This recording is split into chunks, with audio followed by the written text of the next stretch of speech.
Salutations bande de petits gens. Nous sommes en direct de Marseille et plus précisément le vieux port, regardez derrière moi, à ne pas confondre avec ça, c'est un gros port. Et outre le fait que ce machin là a réalisé un de mes rêves,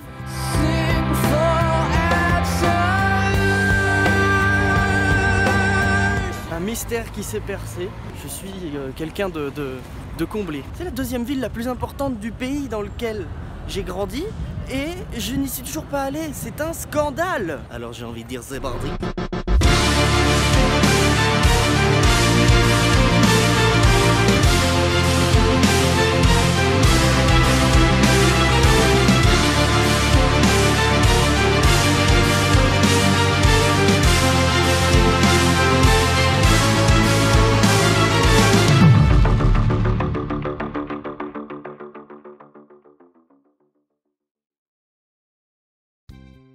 Là-bas derrière, tout au fond, il y a Notre-Dame de la Garde, plus connue sous le nom de la Bonne Mère. Et ben on y va.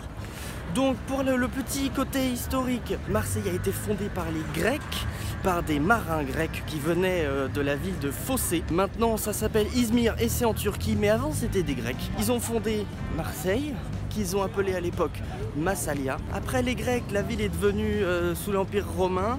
Et les Romains ils se sont dit attends mais le nom il est cool mais faut qu'on montre qu'on est venu quand même. Viens on change une seule lettre, on dit c'est Massilia et hop personne verra rien. C'est une des toutes premières villes de France. Attends Marseille c'est quand même de là qu'est arrivée l'écriture en France, enfin en Gaule à l'époque. Bon c'est aussi de là qu'est arrivée la peste noire en Europe mais chut, je pense que maintenant que tu sais que tes ancêtres viennent à la base de l'actuelle Turquie, tu vas le regarder différemment ton kebab du coin. J'ai l'impression qu'on s'en approche. C'est un plaisir constant pour les mirettes. Là, je suis quand même juste au pied de la Bonne Mère, Notre-Dame de la Garde. Écoutez-moi bien, je crois qu'on est arrivé. En tout cas, ça y ressemble vachement. Si c'est pas ça, c'est franchement bien fait. Marseille intramuros, j'entends, je parle pas de la banlieue, ça fait plus de 2 fois Paris. Mais c'est une ville qui ne peut plus s'étendre, puisqu'elle est entourée de montagnes et de la mer. Ici même se trouve le stade Vélodrome. Et ici, juste à côté, c'est la cité radieuse du Corbusier, qui est un monument que j'ai étudié pour l'histoire de l'art en 3e.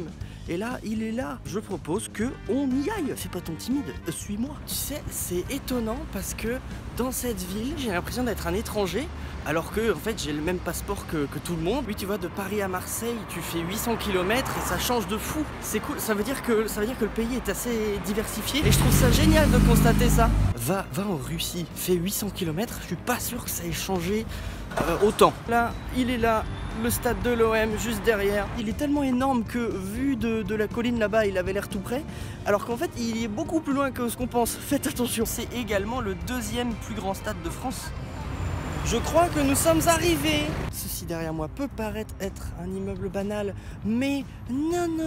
Déjà qui a été fait sur pilotis. Regarde, il n'y a rien dessous. Hein. La cité radieuse, c'est un immeuble qui est à la fois utile et à la fois artistique. Ça, je te recrache juste mon cours de 3e là. Hein. Enfin, ce dont je me souviens. C'est une ville verticale, tu vois. Dedans, il y a des magasins, il y a une piscine, il y a de quoi faire du sport, il y a des logements.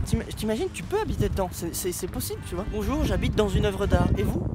Je suis en haut de la cité radieuse, le Vélodrome. Tout à l'heure, devant Notre-Dame de la Garde, c'était derrière ce truc-là, c'est juste derrière, c'est con, on voit pas. Je me demande si c'est pas cet immeuble-là que je vous ai pointé en vous vendant la cité radieuse. Ceci dit, je me suis pas mal rattrapé, je suis monté dessus. Je savais pas que c'était possible, je m'étais pas renseigné. Sur le toit, il y a que ça, c'est tout, il y a rien d'autre. Je suis en train de faire tous les étages, ça me rend trop curieux de tout ce qu'il peut y avoir là-dedans. Une bibliothèque. Les couloirs avec les appartements, ça donne quelque chose comme ça, très spécial, mais c'est sympa.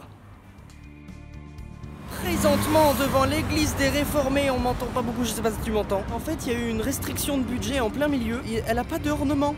En fait, elle est juste pas finie. Maintenant que tu me le dis, oui, c'est vrai que ça fait un peu vide quoi. C'est comme si tu me promets une tarte aux pommes et que tu dis ah finalement il y aura pas de pommes. Je dis pas que ce sera moins bon, mais il y aura peut-être un petit peu moins de goût. Ok, je suis à Marseille devant la porte d'Aix et je tombe par hasard devant ce bordel, devant ce truc là. C'est plein de gens qui font la fête, il y a des tambours, ils sont tous déguisés, il y a plein de couleurs, c'est trop bien, mais je n'ai aucune idée de ce qu'on fête.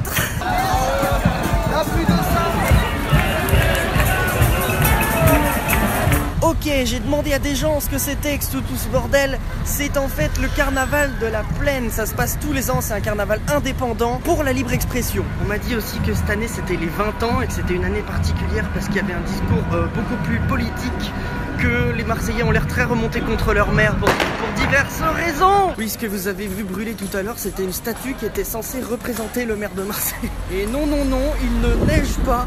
Je me suis juste ramassé un peu de farine. Non mais c'est marrant parce que je sais pas trop quoi en penser, c'est bizarre.